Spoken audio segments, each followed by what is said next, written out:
மேஷராசி நேயர்களை பொறுத்த வரைக்கும் இந்த தினம் சில நல்ல நண்பர்களை சந்திக்கக்கூடிய ஒரு நிலை, அந்த நண்பர்களால் நமக்கு நல்ல ஒரு பாக்கியங்கள், தெய்வ கருணை என்பது சிறப்பாக இருக்கும். சில நேரங்களில் நல்ல ஸ்தலங்களுக்கு போய் கூட தரிசனம் பண்ணுவதற்கான ஒரு வாய்ப்புகள் ஏற்படுறது.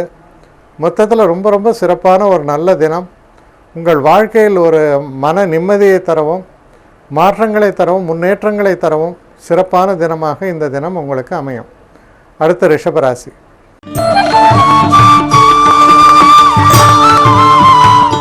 ரிஷபராசி நேயர்களை பொறுத்த வரைக்கும் தொழில் சம்பந்தப்பட்ட விஷயங்களில் சில நேரங்களில் கடுமையாக உழைத்தும் நமக்கு நல்ல பலன்கள் வரும் என்று சொல்வதற்கு இல்லை. அது போன்ற ஒரு நிலைகள் ஏற்படும் போது மனசில் சஞ்சலம் ஏற்படும், ஒரு வெறுப்பு ஏற்படும். ஆனால் இந்த மாதிரியான தினங்களில் வணங்கும் பொழுது உங்களுக்கு எதிர்ப்பாக இருந்து உங்களுக்கு நியாயத்தை புறக்கணிக்கக்கூடிய அளவில் வேலை பார்க்குறவங்களுக்கு சரியான தண்டனை கிடைத்து ஒன்று அவங்க பொசிஷன்லேருந்து அவங்க விலகி போவாங்க, இல்லைன்னா வேறு ஏதாவது ஒரு பிரச்சனை அவர்களுக்கு ஏற்பட்டுவிடும். அதனால் இந்த தினம் என்பது உங்களுடைய முன்னேற்றத்திற்காக, உங்களுக்கு வழங்க வேண்டிய நியாயங்களை பெறுவதற்காக உகந்த ஒரு அற்புதமான தினம் என்பதை மனதில் கொள்ளலாம். அடுத்த மிதுன ராசி.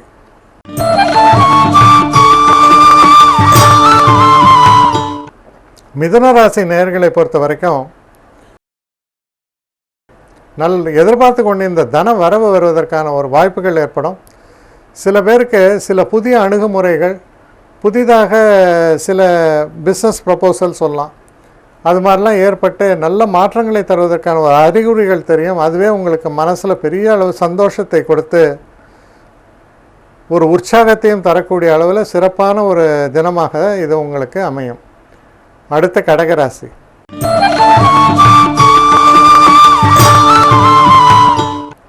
கடகராசி நேயர்களை பொறுத்த வரைக்கும் இந்த தினத்தில் ஒரு சந்திராஷ்டமம் என்பதால் கொஞ்சம் எச்சரிக்கையாக இருக்க வேண்டும். சில நேரங்களில் தேவையில்லாத சில பிரச்சனைகள் சேரக்கூடும். ஆனால் அதையெல்லாம் விட நல்ல ஒரு ஆப்பர்ச்சுனிட்டிஸ் உங்களுக்கு ஏற்படும்.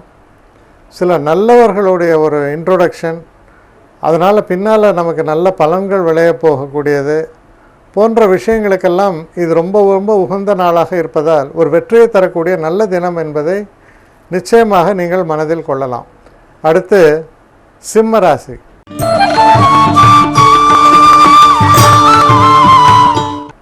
சிம்ம ராசி நேயர்களை பொறுத்த வரைக்கும் இந்த தினத்தில் புதுசாக ஒரு தொழில் தொடங்குவதோ இல்லை புதுசாக ஒரு டைஅப்பாங்க அந்த மாதிரியான ஒரு விஷயங்களோ ஏற்படுவதற்கு ரொம்ப உகந்த தினம். உங்கள் புகழை பரப்பக்கூடிய தினம், ஒரு சிறப்பான தினமாகத்தான் இது அமையும். இருந்தாலும் சற்று எச்சரிக்கையாக இருக்க வேண்டிய ஒரு தினமாகவும் இது உங்களுக்கு அமையிறது. அடுத்து கன்னி ராசி.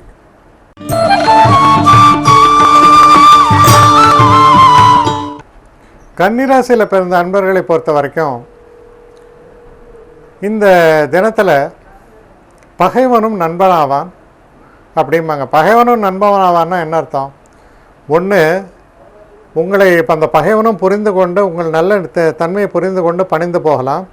இல்லைன்னா சில நேரங்களில் இந்த கோர்ட்டு கேஸு இதெல்லாம் இருக்கும்பொழுது வக்கீல்னு சொல்கிறார், ஒரு காம்ப்ரமைஸ் பண்ணி விடலாங்களா அப்படிம்பாரு. சரின்னா அவர் கூப்பிட்டு பேசி, எதுக்குப்பா கோர்ட்டில் போய் அடிச்சுக்கிறோம், உங்களுக்கு தேவை எது, நீங்கள் உங்களுக்கும் நியாயம் எங்களுக்கும் நியாயம் வரணும் சொல்லி பேசி முடிச்சு விடுவாங்க. அந்த மாதிரி அது போன்ற ஒரு தினமாக இருப்பதால் சஞ்சலங்கள் தீரக்கூடிய நல்ல தினமாக உங்களுக்கு அமையிறது. அதே போல் உடம்புல சில வியாதிகள், சில பிரச்சனைகள் இருக்குது, அதனால் துன்பங்கள் இருக்குங்கும் பொழுது சரியான மருத்துவ உதவி கிடைத்து அந்த வியாதிகள் தீர்வதற்கான வழிமுறைகள் பிறக்கும்.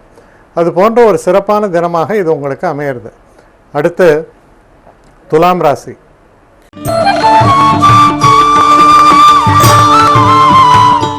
துலாம் ராசி நேயர்களை பொறுத்த வரைக்கும் ஒரு சிறப்பான தினம். தொழில் சம்பந்தப்பட்ட விஷயங்களை பொறுத்த வரைக்கும், அதாவது சில புதிய முறைகள், அதாவது உங்களுக்கு சொல்லுவீங்க, சில பிரச்சனைகள் இருக்கலாம், சில மன உளைச்சல்கள் இருக்கலாம். இதையெல்லாம் பற்றி தெரிவிக்கும் பொழுது என்ன சொல்லுவாங்க, ஏன்ப்பா இவ்வளோ நாள் இதெல்லாம் சொல்லவே இல்லையே, சரி இதெல்லாம் சால்வ் பண்ணுறது என்ன பெரிய விஷயமா, இதையெல்லாம் தீர்த்து கொள்ளலாம், இதுக்காக நீ மன வருத்தப்படாது என்ற ஒரு நல்ல ஒரு சொல்லும் ஒரு செய்தியும் உங்களுக்கு சேரக்கூடிய தினம். ஆனால் மனம் உற்சாகமடையும். உங்களுக்கு இருக்கக்கூடிய பிரச்சனைகள் தீர்வடைவதற்கு உதவக்கூடிய ஒரு தினமாக இது அமையும். அடுத்த விருச்சிக ராசி.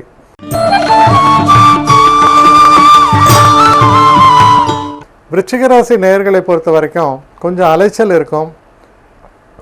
ஒரு சில சமயங்களில் மனசில் சில கவலைகளும் பீடித்து இருக்கக்கூடியதுக்கான வாய்ப்புகள் உண்டு.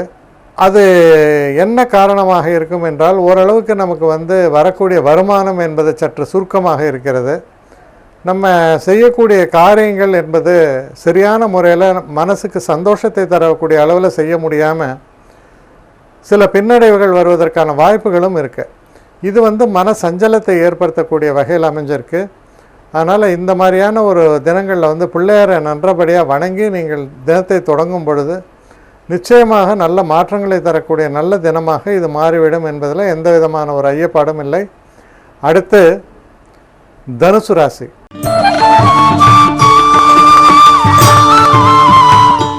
தனுசு ராசி நேயர்களை பொறுத்த வரைக்கும் சற்று கடுமையாக உழைப்பு இருக்கும். ஆனால் பார்த்தீங்கன்னா எவ்வளோதான் உழைச்சி என்ன தான் நம்ம சின்சியராக இருந்தால் கூட சில பேர் குற்றம் குறைகள் கூறுவார்கள், சில பின்னடைவுகள் வரும். ஒரு சமயம் பார்த்திங்கன்னா கொஞ்சம் மனசில் ஒரு அலுப்பு தட்டும், ஒரு எரிச்சல் ஏற்படும். அது போன்ற ஒரு தினமாக இருப்பதால் மௌனம் காக்க வேண்டும், பொறுமையாக கையாள வேண்டியது ரொம்ப ரொம்ப அவசியம். அடுத்து மகர ராசி.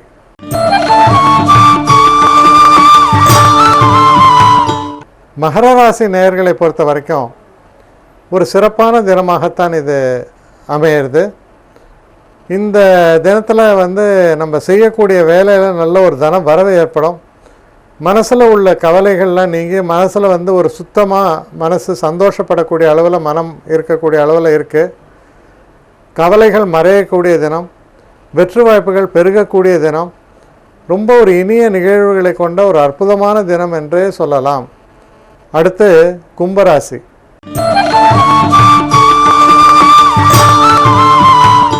அடுத்து கும்பராசியை பார்க்கலாம். கும்பராசி நேயர்களை பொறுத்த வரைக்கும் நினைப்பது ஒன்று நடப்பது ஒன்றாக இருக்கும். கொஞ்சம் நம்ம பிளானிங்னு ஒன்று, இப்போ உதாரணத்துக்கு நீங்கள் கிரிக்கெட் மேட்ச் எல்லாம் பார்ப்பீங்க, எதிரணி கிட்டத்தட்ட ஒரு 350 ரன் அடிச்சிருப்பான். இவன் திரும்ப நம்ம நினச்சிட்ருப்போம் 100 ஃபார் நோ லாஸ் பயங்கரமாக ஃபைட் பண்ண போகிறாங்கன்னு.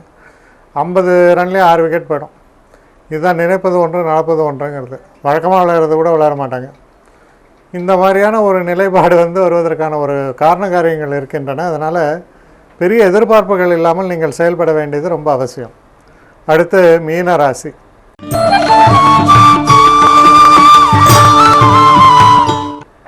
மீனராசி நேயர்களை பொறுத்த வரைக்கும் இது ஒரு சிறப்பான தினமாக இருக்கும். இருக்கிற பிரச்சனைகள்லேருந்து வெளிவருவதற்கான ஒரு நிலை நீங்கள் காண்பீர்கள். சில பெரிய பிரச்சனைகள் கூட சுலபமாக தீர்வதற்கான சில வழிமுறைகள் ஏற்படும். அதனால் மனசில் இவ்வளோ நாள் பயந்துட்டு இருந்த சில விஷயங்கள் நல்லபடியாக முடிஞ்சதே என்ற ஒரு நல்ல நிம்மதி பெருமூச்சு விடக்கூடிய உங்கள் முயற்சிகளுக்கு 2 மடங்கு நன்மைகளை பெற்றுத்தரக்கூடிய ஒரு சிறப்பான தினமாகத்தான் நாளைய தினம் உங்களுக்கு விளங்கக்கூடும். அதனால் அது சரியான முறையில் பயன்படுத்தி கொள்ளுங்கள்.